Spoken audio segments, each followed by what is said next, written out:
Diamond League final here in Eugene. We are closing out the 2023 season with, of course, the biggest meet of the year outside of the World Championships. You know, a lot of athletes did come here and maybe weren't at their best, but we did see some amazing performances across the board from some athletes who wanted to go out on a bang. So we have to talk about the women's 100-meter dash first. Shericka Jackson, Sha'Carri Richardson, Ta Lou, Elaine Thompson-Herah, everyone was in this race except Shelly-Ann, except Julian Alfred, but Shericka Jackson pulled off the win. This is her first Diamond League win over some of these ladies, and she ran 10.70 seconds. Her second fastest performance of her entire career, only behind that 10.65 that she ran at Jamaican Championships. And this was a precursor to what she was going to be doing in the 200 meters later on. But behind her, we saw Marie-Josée Ta Lou run 10.75 seconds. I think that's the third time that she's run it this year, that same exact time. And you know, she's been dealing with some setbacks. She's been having some ups and downs. She did have a consistent season. She unfortunately only got fourth at Worlds, but we did see Ta Lou come out with an amazing performance, and that consistency is off the charts. Third place, Elaine Thompson-Herah. Now, we've been speaking about her all season. She's been dealing with injuries earlier. After World Championships, she went on a run and has been progressing every meet. 10.79 seconds. Like I said last time, Elaine Thompson-Herah is in the conversation for the Olympic gold in that 100-meter dash. 10.79, she just proved that as long as she is healthy, she is very much in that conversation. She is very much in the mix, and do not sleep on what is going to be happening next year. I think she's going to be possibly getting into that 10.6 range. I don't know, 10.5 is definitely a ways out, but as long as she's in that conversation, that's what's going to be big. Now, behind her, fourth place, Sha'Carri Richardson, 10.80 seconds. Now, people are going to look at that and say, oh, she faltered, oh, she shouldn't run at Eugene, etc., etc. Listen, 10.80 seconds, she's won all of her Diamond League races except for this one, right? She won in Doha, she won in Poland, she won in Zurich, right? She's had a consistent string of wins. She, of course, got the World Championship gold medal in the 100. So Sha'Carri Richardson, ending off her season, 10.80. She's shown that consistency. She's shown that ability to perform when it counts amongst some of the best ladies. All these ladies really showed up and showed out when it came to that 100-meter dash. So great performances across the board. Huge shout out to TT Terry running 10.83. I think that's her second fastest time ever. And then Natasha Morrison as well, 10.85. That's a PB for her. So loving the women's 100-meter dash. Let's talk about the men very quickly. We did see Christian Coleman. He got the win in China a couple weeks ago, came back here and managed to get the win again to become the Diamond League champion, I think for the second time since 2018 was the last time he was, but 9.83 seconds to equal the world lead. So now we have Christian Coleman, 9.83 here, 9.83 in China. Noah Lyles, 9.83 at the World Championships, and then Zarno Hughes, 9.83 back in New York City. This is probably one of the first seasons we've seen where three guys have run the same, time 4 times throughout the entire year, sharing that world lead. Listen, this is some amazing consistency from Christian Coleman to kind of pick himself back up, considering the, unfortunate setback that he had at the World Championships, not getting onto that podium.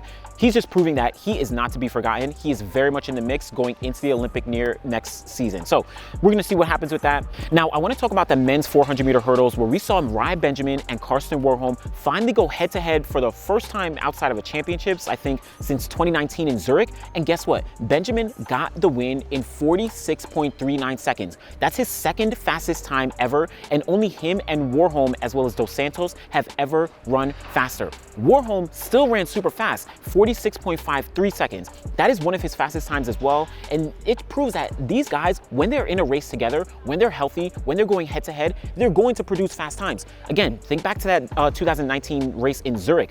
Warholm and Benjamin both broke 47 seconds, I think for the first time both of them did, right? And that was the first race ever where two guys had gone under 47 seconds. But I'm actually going to do a little bit deeper dive on this race because looking back through history, Kevin Young's time of 46.78 is no longer a top 10 performance all time. It drops to number 12. Again, I'm going to talk about this a little bit more in another video soon, but huge shout outs to Ryan Benjamin to coming through and becoming that Diamond League champion. But we also have to talk about the women's 400-meter hurdles. Femke Bol, she ran on day 2. She got the win, I don't want to say pretty comfortably. It was similar to her last race where the first half was kind of relaxed, kind of evenly paced, right? Shamir Little was giving her a very good run for her money, but then in that last 100 meters, Femke Bol really stepped things up, was able to put things together and come down with a win in 51.98 seconds. At this point, she is consistently running sub 52 seconds. She is consistently showing that she is a class of the field. Sydney McLaughlin-Levrone isn't here. Dalilah Muhammad, she's unfortunately dealt with some setbacks. So Femke Bol is the 400-meter hurdle, top woman right now. now, and she is loving the competition. She loves to be amongst all the other women, and she loves to run fast. And especially, she's changed her stride pattern over this year, and she said that it's worked out very, very well, and she's going to be excited for 2024. So look out for what Femke Bol is going to be able to do when we're talking about those women's 400-meter hurdles. Now, I do want to talk about the men's 110-meter hurdles, where we saw Hansel Parchment pull off the win. This is his second win over Grant Holloway in, what, 2 weeks or so? And he got a personal best of 12.93 seconds. Listen, Hansel Parchment is the consummate performer when we're talking about longevity, when we're talking about showing up when it counts, right? He won a medal at the 2012 Olympic Games. This is about, what, 11 years at this point, and he's still here winning medals. He's still here running fast times. He's still here setting personal bests. Hansel Parchment seems like he's not going anywhere. Age means nothing at this point, right? This is experience that we're seeing on the track. And Grant Holloway, 13.06, though he wasn't able to get up, of course, he's the world champion, so we know that it's going to be a big, big fight going into the Olympic Games next year. Hansel Parchment, defending Olympic champion. Grant Holloway, the silver medalist, right? We're going to have people like Broadbell back in. Daniel Roberts is going to be gunning for it, so I'm really looking forward to seeing what all these guys are going to be able to do.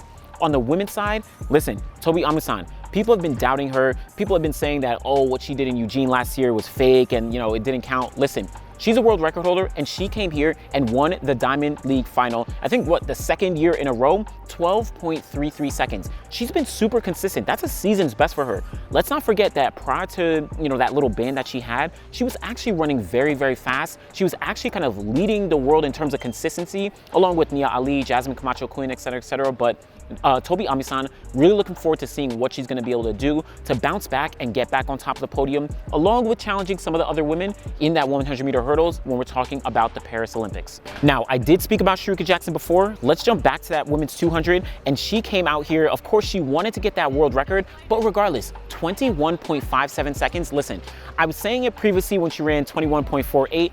Listen, she is spoiling us with all these fast times. It's only 21.57. It's not the world record. It's not 21.4, but that is still one of the fastest times that we've ever seen in the event. Again, remember when Elaine Thompson-Herah ran 21.53 in the 200? Our minds were blown. Now we're looking at Shericka Jackson consistently running 21.4, and she runs 21.5. Listen, I think that Shericka Jackson is inserting herself as arguably the greatest 200-meter runner in history. She still needs to add to that medal collection. She, of course, has gold, you know, in 2022, has gold in 2021, still has to pick up a couple other golds, get gold at the Olympic Games. And listen, Shericka Jackson, she already has the times. She is one of the greatest ever when we're talking about, you know, across the board. So Diamond League champion in 100, Diamond League champion in the 200, Shericka Jackson gunning for that Olympic gold next year in a couple events. So we're going to see what happens with that. On the men's side, we did see Andre De Grasse. Listen, Andre De Grasse, I'm not even sure how to assess his season. I'm not sure how to assess him as an athlete. He is obviously one of the greatest 200-meter runners that we've ever seen, right? Olympic champion, Olympic silver medalist from 2016, multiple time, you know, world medalist, but comes at the end of the season, his final race, 19.76 seconds. That's literally one of the fastest times that he's ever run in his career. Yes, he's been dealing with some injuries, so he wasn't able to put it together at the World Championships, but post-World Championships, ran 19.8. Now he's coming to the Diamond League final, winning in 19.76. So Andre De Grasse, essentially, he's saying that, don't forget about me, right? I'm really going to be coming for a defense of my Olympic title next year, and I don't want y'all to, you know, forget about what I did. We did see behind him, Kenny B, he managed to get the second place in 19.95, and Arya Knighton 19.97. So shout out to all these guys in the 200. Once we see Noah Lyles jump back into the fold next year, he's going to be really going for an Olympic gold. You know, he got the bronze medal in Tokyo a couple years back, so he really wants that gold. These guys are gunning for him. So we're going to see what happens across the board with those guys. Also, in the women's triple jump, that happened on day one, but Yulimar Rojas showed and proved why she is the most dominant triple jumper that we have ever seen in the history of the event. 14.35 meters to get the win over a pretty strong field. Again, there's some women who have been pushing the boundaries and pushing the pace of what's possible in the triple jump. Yulimar Rojas has been at the forefront, but just behind her, Shanika Ricketts, she managed to come up for second in 15.03 meters. And just a couple, I think it was a week ago, right? Or maybe a couple days ago, she jumped 15.03 15.01 for a personal best. Here in Eugene, she jumped 15.03 as well as 15.00 meters. So she is getting consistent in that 15-meter range, right? She'd been super consistent in 14.9s, and now she's ending the season with 3 15-meter jumps. Huge shout outs to Shericka Ricketts, huge shout outs to Yulimar Rojas. I am really looking forward to that 2024 season and all the amazing performances we're going to see.